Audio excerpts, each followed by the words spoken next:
السلام علیکم ورحمۃ اللہ وبرکاتہ۔ الحمد للہ رب العالمین والعاقبۃ للمتقین والصلاۃ والسلام علی سید الانبیاء والمرسلین، اما بعد اعوذ باللہ من الشیطان الرجیم، بسم اللہ الرحمن الرحیم۔ یا ایھا الذین آمنوا اتقوا اللہ ولتنظر نفس ما قدمت لغد، صدق اللہ العظیم۔ ببرکۃ ان اللہ وملائکتہ یصلون علی النبی، یا ایھا الذین آمنوا صلوا علیہ وسلموا تسلیما، اللہم صل علی سیدنا محمد وسلم صلاۃ علیہ یا سیدی یا رسول اللہ صلی اللہ تعالی علیہ وسلم۔ محترم حضرات، گزشتہ کئی جمعوں سے اصلاح معاشرہ اور اپنی اصلاح کے حوالے سے آپ نے گفتگو سماعت فرمائی۔ آج بھی اسی حوالے سے ایک عنوان لے کر آیا ہوں، اور وہ یہ ہے کہ ہم اپنی آخرت کو کیسے بہتر بنا سکتے ہیں، قبر کو کیسے بہتر بنا سکتے ہیں۔ حضرت فقیہ ابو الیث سمرقندی رحمۃ اللہ تعالی علیہ فرماتے ہیں کہ جو شخص قبر کی تنہائی، وحشت اور اس کی گھبراہٹ سے بچنا چاہتا ہے، اسے چاہیے کہ چار چیزوں کو اختیار کرے اور چار چیزیں چھوڑ دیں۔ جن چیزوں کو اختیار کرنا ہے ان میں سب سے پہلی چیز نماز ہے، دوسری چیز اللہ کی راہ میں صدقہ ہے، تیسری چیز قرآن پاک کی تلاوت ہے، اور چوتھی چیز کثرت سے ذکر الہی ہے۔ اور جن چیزوں سے بچنا ہے ان میں پہلی چیز جھوٹ ہے، دوسری چیز غیبت ہے، تیسری چیز چغلی ہے، اور چوتھی چیز پیشاب کی چھینٹوں سے بچنا ہے۔ اب آئیے اس موضوع کو ذرا تفصیل سے عرض کرتے ہیں، اور اسی عنوان کے متعلق ایک دو پیاری حدیثیں اور اس کی روشنی میں ہم کچھ اپنی اصلاح کریں گے۔ کنز الامات کی حدیث ہے۔ ایک مرتبہ پیارے آقا صلی اللہ تعالی علیہ وسلم نے حضرت ابو ذر غفاری رضی اللہ تعالیٰ عنہ سے فرمایا کہ اے ابو ذر، یہ بتاؤ اگر تم سفر کا ارادہ کرو تو اس کی کوئی تیاری بھی کرو گی؟ یعنی اگر تم کہیں جانا چاہتے ہو، سفر کرنا چاہتے ہو، تو کیا اس کے لیے کوئی تیاری کرو گے؟ تو حضرت ابو ذر غفاری نے عرض کی، جی ہاں یا رسول اللہ، میں ضرور اس سفر کے لیے تیاری کروں گا۔ سرکار نے فرمایا، پھر سفر قیامت کا حال کیا؟ قیامت کے سفر کی تیاری کیا ہے؟ پھر خود ہی ارشاد فرمایا کہ اے ابو ذر، کیا تمہیں ان چیزوں کے بارے میں نہ بتاؤ جو قیامت کے دن تمہیں نفع دے گی، کام آئے گی، فائدہ پہنچائے گی؟ عرض کی یا رسول اللہ، میرے ماں باپ آپ پر قربان، ضرور بتائیے۔ تو پیارے آقا نے فرمایا کہ قیامت کے دن کی گرمی کے سخت گرمی کے دنوں میں روزہ رکھو، قبر کی وحشت تنہائی سے بچنے کے لیے اندھیری رات میں 2 رکعتیں پڑھو، بڑے بڑے پیش آنے والے امور کے لیے حج کرو، کسی مسکین کو کوئی چیز دے کر یا حق بات کہہ کر یا بری بات سے خاموش رہ کر صدقہ کرو۔ حضور نے کتنے پیارے انداز میں سفر آخرت کی تیاری کی ترغیب دلائی۔ سخت گرمی کے دنوں میں رکھے جانے والے روزے قیامت کے دن کی گرمی سے بچاتے ہیں، جبکہ رات کے اندھیرے میں پڑھی جانے والی نماز یعنی نماز تہجد یہ قبر کی تنہائی، وحشت اور گھبراہٹ کو دور کرتی ہے۔ اس حدیث سے یہ بھی معلوم ہوا کہ ہمیشہ سفر آخرت کو یاد رکھنا چاہیے اور اس کی تیاری بھی کرنی چاہیے۔ محترم حضرات، دنیا کا معمول ہے کہ جب بھی سفر کیا جاتا ہے پہلے اس کی تیاری کی جاتی ہے۔ سفر جتنا اہم ہوتا ہے تیاری بھی اتنے ہی اہتمام سے کی جاتی ہے۔ سفر جتنا لمبا ہوتا ہے ساز و سامان کا انتظام بھی اسی حساب سے کیا جاتا ہے۔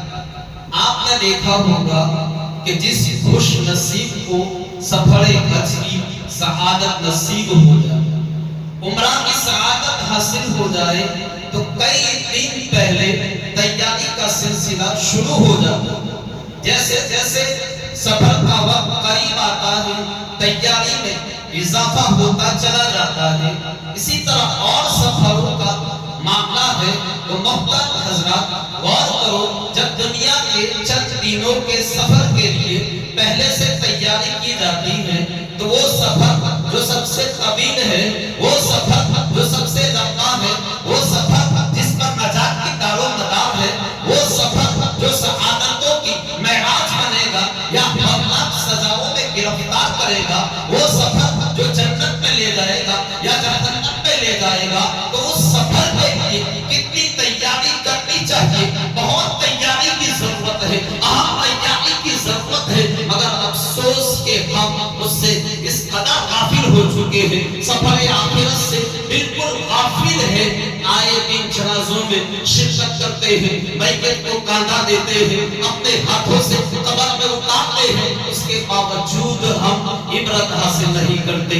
حجت الاسلام امام غزالی رحمت اللہ تعالی علیہ فرماتے ہیں کہ غافلوں کا حال یہ ہوتا ہے کہ جنازے دیکھ کر ان کے دل کی سختی مزید بڑھ جاتی ہے۔ تو عقل مند وہ ہے جو اس دنیا میں رہ کر آخرت کی تیاری کرے، سفر آخرت کی تیاری کرے، قبر کی تیاری کرے۔ حضرات محترم، تو آپ نے دیکھا کہ اس حدیث پاک میں پیارے آقا صلی اللہ علیہ وسلم نے کس طرح سفر آخرت کی ترغیب دلائی ہے۔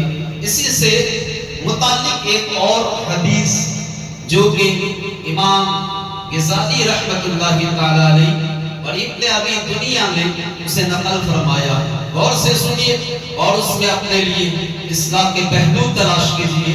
ایک دن اللہ کے محبوب علیہ السلام نے جماعت صحابہ سے فرمایا، کیا تم جانتے ہو کہ تمہارے اہل و عیال، بیوی بچے، مال اور اعمال کی مثال کیا ہے؟ صحابہ نے عرض کی، اللہ و رسولہ اعلم، یعنی اللہ اور اس کا رسول بہتر جانتے ہیں۔ سرکار نے فرمایا کہ تمہارے گھر والوں کی، اہل و عیال کی، مال کی اور اعمال کی مثال اس شخص کی طرح ہے جس کے 3 بھائی، جب اس کی موت کا وقت قریب آیا تو اپنے تینوں بھائیوں کو بلائے اور ایک بھائی سے کہے کہ تم میری حالت دیکھ رہے ہو، یہ بتاؤ تم میرے لیے کیا کر سکتے ہو؟ تو وہ جواب دے کہ میں اتنا کر سکتا ہوں کہ فی الحال تمہاری تیمارداری کروں، دیکھ بھال کروں، تمہارے ساتھ رہ کر تمہاری ضرورتوں کو پورا کروں، پھر جب تمہارا انتقال ہو جائے تمہیں غسل دے کر کفن پہناؤں، لوگوں کے ساتھ مل کر جنازہ اٹھاؤں، پھر تمہیں دفن کر کے واپس آؤں، تو جو کوئی تمہارے بارے میں پوچھے تو اس کے سامنے تمہاری بھلائی ہی بیان کرے۔ پھر سرکار نے صحابہ کرام سے پوچھا کہ بتاؤ اس کے بارے میں تمہارا کیا خیال ہے؟ عرض کی یا رسول اللہ ہم اس میں کوئی بھلائی نہیں پاتے۔ تو سرکار نے فرمایا یہ بھائی اصل میں اس شخص کے اہل و عیال ہے، اس شخص کے گھر والے ہیں۔ اس کے بعد ارشاد فرمایا وہ اپنے دوسرے بھائی کو بلا، دوسرے بھائی سے کہے میری حالت دیکھ رہے، یہ بتاؤ تم میرے لیے کیا کر سکتے ہو؟ تو وہ جواب میں کہے کہ میں اس وقت تک تمہارا ساتھ دے سکتا ہوں جب تک تم زندہ ہو، جو ہی دنیا سے رخصت ہو گئے ہمارے راستے الگ ہو جائیں گے، کیونکہ تم قبر میں پہنچ جاؤ گے اور میں یہی دنیا میں رہ جاؤں گا۔ سرکار نے فرمایا کہ یہ دوسرا بھائی اصل میں اس شخص کا مال ہے۔ صحابہ کرام سے پوچھا کہ بتاؤ اس کے بارے میں تمہارا کیا خیال ہے؟ تو صحابہ نے عرض کی ہم اس کو بھی اچھا نہیں سمجھتے۔ پھر فرمایا کہ اب اس نے اپنے تیسرے بھائی سے کہا یقیناً تم میری حالت دیکھ رہے، تم نے میرے اہل و عیال بیوی بچوں کا مال کا جواب سن لیا، یہ بتاؤ تم میرے لیے کیا کر سکتے ہو؟ تو اسے تسلی دیتے ہوئے کہے کہ میں قبر میں بھی تمہارے ساتھ رہوں گا، قبر کی وحشت، تنہائی، گھبراہٹ، اندھیری و تاریکی کو دور کروں گا اور قیامت کے دن بھی تمہارے ساتھ رہوں گا، تمہارے میزان کو وزندار کروں گا۔ سرکار نے فرمایا یہ تیسرا بھائی اصل میں اس کے نیک اعمال ہیں۔ تو حضرات گرامی آج دو چیزوں کو بڑی اہمیت دی جاتی ہے، ایک خاندان ہے، دوسرا مال و دولت ہے۔ یہ خاندان جس کے لیے لوگ تانے برداشت کرتے ہیں، آج جس خاندان کو بھولے نہیں سماتے، آج جس خاندان کے مستقبل کو بنانے کے لیے لوگ اپنا مستقبل داؤ پر لگا دیتے ہیں، لیکن یہ خاندان صرف قبرستان تک ساتھ دے گا۔ دوسری چیز مال ہے، جن سے انسان بے حد محبت کرتا ہے، وہ مال جس کو حاصل کرنے کے لیے نہ رات دیکھتا ہے نہ دن دیکھتا ہے، وہ مال جس کو حاصل کرنے کے لیے لوگوں کو دھوکے دیتا ہے، مال حاصل کرنے کے لیے حلال و حرام کی تمیز نہیں کرتا، مال حاصل کرنے کے لیے دور دراز علاقوں کا سفر کرتا ہے، لیکن یہ مال جب تک حیات ہے، زندہ ہے، تب تک ساتھ رہے گا۔ تو حضرت گرامی فقیہ ابو اللہ سمرقندی فرماتے ہیں کہ قبر میں کام آنے والا پہلا عمل نماز۔ اللہ کے پیارے رسول صلی اللہ علیہ وسلم نے ارشاد فرمایا کہ جو شخص نمازوں کے لیے اچھے طریقے سے وضو کرے، خشوع اور خضوع کے ساتھ نماز ادا کرے، تو اللہ کے ذمہ کرم پڑھے اس کی مغفرت کرے۔ نماز کے بے شمار فائدے، سینکڑوں مرتبہ نماز کی تقریر آپ نے الگ الگ حوالے سے عنوان سے سماعت فرمائی ہے۔ بے شمار فائدے ہیں۔ نماز قبر میں آنے والا کام ہے، قبر کی تنہائی، وحشت، اندھیرے کو دور کرنے والا عمل ہے۔ نماز دین کا سکون ہے، نماز پیارے آقا کی آنکھوں کی ٹھنڈک ہے، نماز مومن کی معراج ہے، نماز بارگاہ الہی میں حاضری کا ذریعہ ہے، نماز قرب الہی کا وسیلہ ہے، نماز سے خیر و برکت کا ذریعہ ہے، نماز چین و سکون کا ذریعہ ہے، نماز گناہوں کو مٹاتی ہے، نماز درجات کو بلند کرتی ہے، نماز ظاہر باطن کو پاک کرتی ہے، نماز بے حیائیوں سے روکتی ہے، نماز برائیوں سے روکتی ہے، نماز میں شفا ہے، نماز میں شفاعت ہے، نماز نور ہے، نماز صراط پر کام آنے والا عمل ہے، میزان عدل میں کام آنے والا عمل ہے، نماز ہر جگہ کام آنے والا عمل ہے، جبکہ نماز نہ پڑھنا یہ دنیا اور آخرت میں تباہی اور بربادی کا سبب ہے۔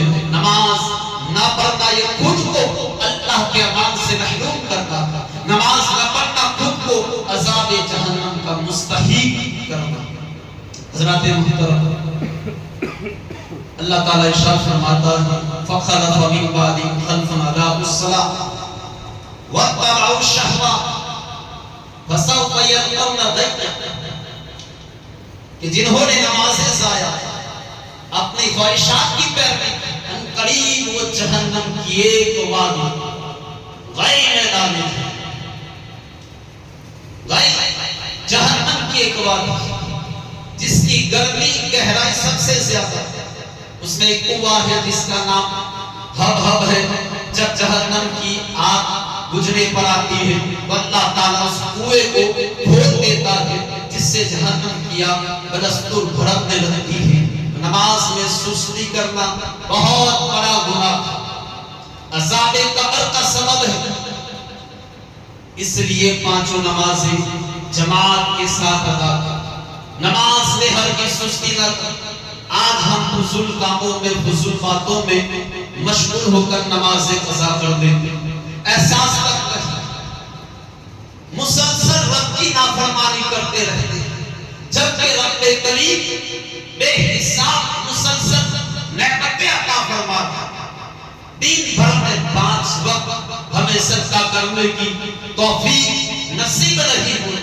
دنیا میں مشکلوں سے پریشانیوں سے بچنے کے لیے لوگوں کے وظائف اور وظیفے پڑھنا فوراً شروع کر دیتے، ڈاکٹر کی ہدایت پر فوراً عمل شروع کر دیتے ہیں، مگر وہ رب جس نے قرآن میں سینکڑوں مرتبہ نماز کا حکم دیا ہے، مجھے بتاؤ ہم اس عمل حکم پر کتنا عمل کرتے ہیں؟ مؤذن صدائیں دیتا ہے حیا علی الصلاۃ حیا علی الفلاح، مگر ہمارے کاموں میں چوں تک نہیں رہتی۔ یاد رکھو جان بوجھ کر نماز چھوڑنے والا ہزاروں سال تک جہنم میں رہے گا۔ تو اندازہ لگاؤ ایک نماز چھوڑنے والا جان بوجھ کر جب تک سچی توبہ نہ کر لے اور اس نماز کی قضا نہ کرے ہزاروں سال جہنم میں رہے گا۔ تو جو شخص نماز بالکل نہیں پڑھے، سینے سے نماز کا عادی ہی نہیں، ساری نمازیں ترک کر دیتا، وہ کس قدر سخت عذاب میں گرفتار ہوگا۔ حضرات محترم، جہنم کا سب سے ہلکا عذاب یہ ہے کہ اس جہنمی کو آگ کے جوتے پہنائے جائیں گے جس سے اس کا دماغ کھولنے لگے گا اور وہ یہ گمان کرے گا کہ سب سے زیادہ عذاب مجھے دیا جا رہا ہے۔ تو حضرات محترم، نماز قبر میں کام آنے والا پہلا عمل ہے۔ اللہ کے رسول نے ارشاد فرمایا جس نے نماز چھوڑ دی وہ اس حال میں رب سے ملے گا کہ اللہ تعالیٰ اس پر غضب فرمائے گا۔ تو پہلا عمل نماز ہے، اس لیے آج کے اس اجتماعی جمعہ میں عہد کرو کہ آج کے بعد ہم مسجد بھرو تحریک چلائیں گے، ہم نمازوں کی حفاظت کریں، نمازوں کی پابندی کریں گے۔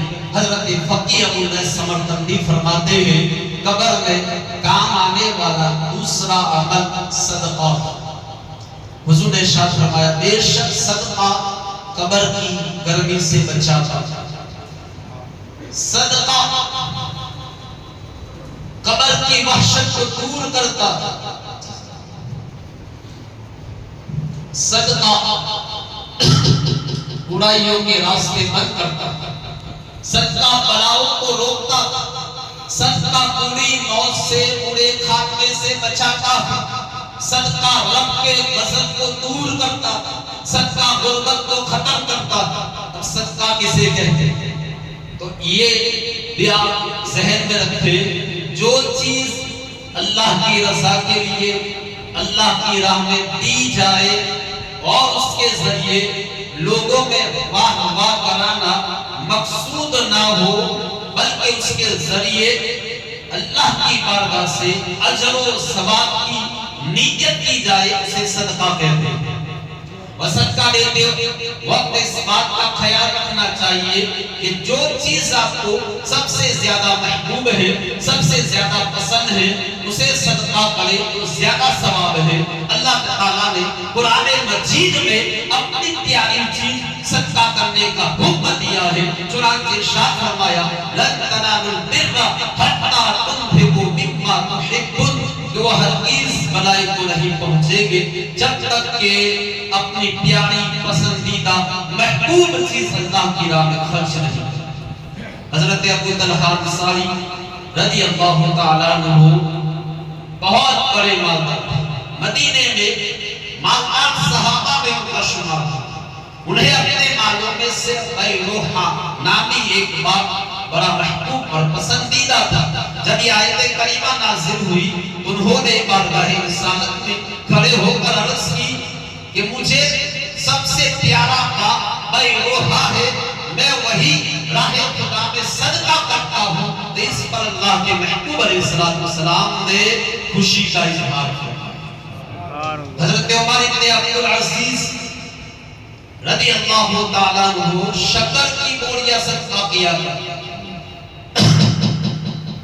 آپ سے پوچھا گیا کہ آپ اس کی قیمت صدقہ کیوں نہیں کرتے؟ تو آپ نے فرمایا کہ شکر مجھے محبوب اور مرغوب ہے اور میں چاہتا ہوں کہ راہ خدا میں اپنی پیاری اور محبوب چیز کو صدقہ کروں. قبر میں کام آنے والا دوسرا عمل صدقہ. قبر میں کام آنے والا تیسرا عمل قرآن پاک کی تلاوت ہے. قرآن پاک یہ اللہ تعالیٰ کا کلام ہے. قرآن مجید سے بڑھ کر وسیع و بلی دنیا کی کوئی کتاب نہیں. قرآن سے افضل اور اعلیٰ دنیا کی کوئی کتاب نہیں. قرآن پاک کی تلاوت کرنا خود پیارے مصطفیٰ کی سنت ہے, صحابہ کرام کا طریقہ ہے, بزرگان دین کا شیوہ. حضرت ثابت بنانی رحمۃ اللہ تعالی علیہ روزانہ ایک قرآن ختم کیا کرتے. دین کو روزہ رکھتے, رات کو قیام کرتے, جس مسجد سے گزرتے 2 رکعت تحیۃ المسجد ضرور ادا فرماتے. جب آپ کا انتقال ہوا تو ایسا کرم ہوا کہ جو لوگ آپ کے مزار کے قریب سے گزرتے انہیں مزار اقدس سے قبر انور سے تلاوت قرآن کی آواز آیا. حضرت سیدنا شیخ بہاؤالدین زکریا ملتانی رحمت اللہ تعالی علیہ نے ایک رات اپنے دوستوں سے فرمایا کہ آج تم میں سے کون ہے جو 2 رکعت نماز ادا کرے اور پہلی رکعت میں مکمل قرآن تلاوت کر لے. تو وہاں موجود حاضرین میں سے کسی کو ہمت نہیں تو خود شیخ بہاؤالدین زکریا ملتانی رحمت اللہ تعالی علیہ کھڑے ہو گئے, 2 رکعت نماز شروع کر دی. پہلی رکعت میں پورا قرآن اور مزید 4 پارے تلاوت فرمائے اور دوسری رکعت میں سورہ اخلاص پڑھی, نماز مکمل پڑھی. حضرات گرامی غور کرو, اللہ کے نیک بندے ہمارے اسلاف بزرگان دین کس قدر ذوق و شوق کے ساتھ محبت کے ساتھ قرآن کی تلاوت کیا کرتے تھے. آج مسلمان کی اکثریت ایسی ہے جن کو قرآن پڑھنا نہیں آتا اور جن کو آتا بھی ہے مہینوں اور سالوں تک وہ قرآن کھول کر نہیں دیکھتے. ایک وقت تھا کہ جب ہر گھر سے فجر کی نماز کے بعد تلاوت قرآن کی آواز آیا کرتی تھی, مگر اب بدقسمتی سے نہ نمازوں کا وہ شوق باقی رہا نہ تلاوت قرآن کا وہ شوق باقی رہا. اب تو حالت یہ ہے کہ گھر کے بڑے افراد دین چڑھے اٹھتے ہیں اور کوئی اچھا کام کرنے کی بجائے سب سے پہلے اخبار پڑھتے ہیں یا ٹی وی چینل چلا لیتے ہیں یا موبائل کھول کر بیٹھ جاتے ہیں. حالانکہ قرآن مجید وہ رحمت و برکتوں والا پیارا کلام ہے کہ اس کو دیکھنا بھی عبادت ہے اور باوجود اس کو چھونا بھی عبادت ہے. تیسرا عمل قبر میں کام آنے والا یہ قرآن پاک کی تلاوت ہے. اور فقیہ ابو السمرقندی فرماتے ہیں کہ قبر میں کام آنے والا چوتھا عمل ذکر الہی کی کثرت ہے. حضور علیہ السلام نے ارشاد فرمایا کہ جب لوگ اللہ کا ذکر کرتے ہیں تو فرشتے انہیں ڈھانپ لیتے ہیں, رحمت الہی انہیں اپنے آغوش میں لے لیتی ہے اور ان پر سکینہ نازل ہوتا ہے. ذکر الہی کے بے شمار فائدے. ذکر الہی روح میں بالغی پیدا کرتا ہے. ذکر الہی ظاہر باطن کو صاف کرتا ہے. ذکر الہی دل کے زر کو دور کرتا ہے. ذکر الہی معرفت اور راہ سلوک کا زینہ ہے. ذکر الہی انسان کی روحانی ترقی کا زینہ اور ایک سیڑھی ہے. ذکر الہی قبر میں نور پیدا کرتا ہے. ذکر الہی کرنے والے قیامت کے دن نور کے دلوں پر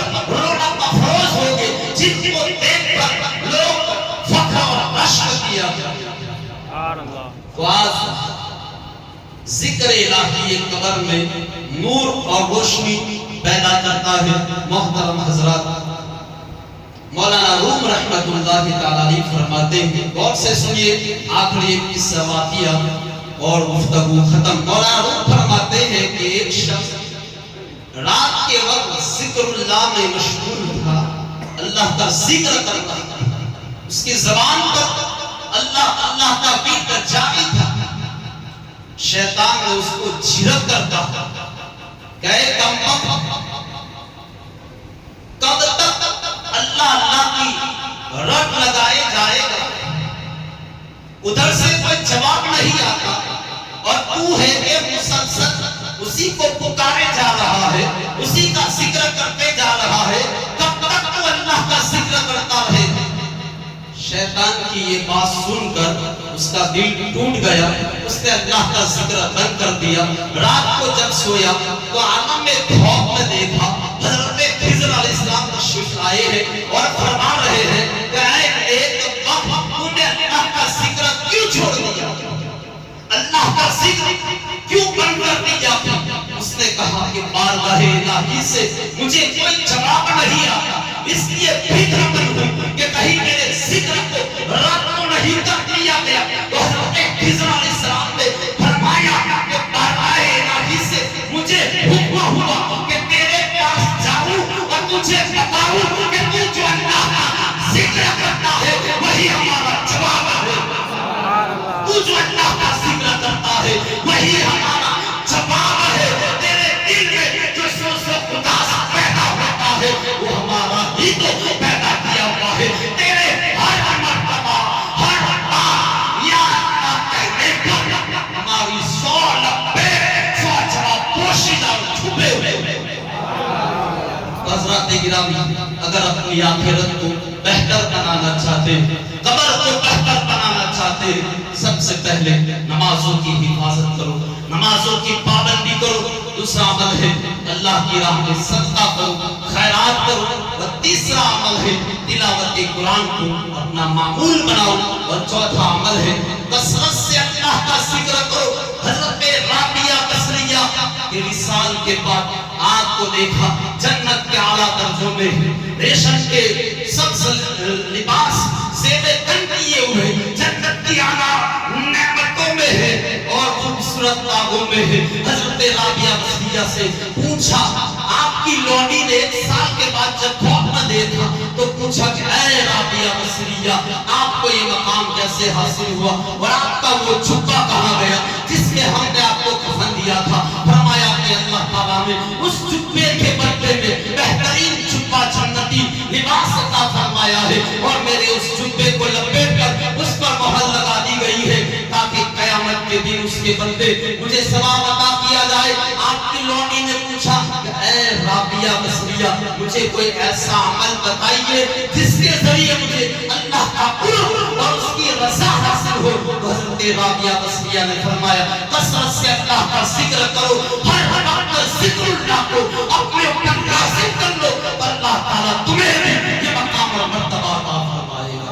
حضرات گرامی، آج کی گفتگو کا خلاصہ یہ ہے کہ اگر قبر بہتر بنانا چاہتے ہیں، آخرت کو بہتر بنانا چاہتے ہیں، ان 4 چیزوں پر عمل کرنا ہوگا۔ نمازوں کی حفاظت اور پابندی کرنی ہوگی، اللہ کی راہ میں صدقہ کرنا ہوگا، تلاوت قرآن کو اپنا معمول بنانا ہوگا اور ذکر اللہ کو اپنے اوپر لازم کر لو۔ پھر دیکھو اللہ تعالیٰ کیسی کیسی نعمتیں اور رحمتیں عطا فرماتا ہے۔ وما علینا الا البلاغ، ایک اعلان سماعت فرما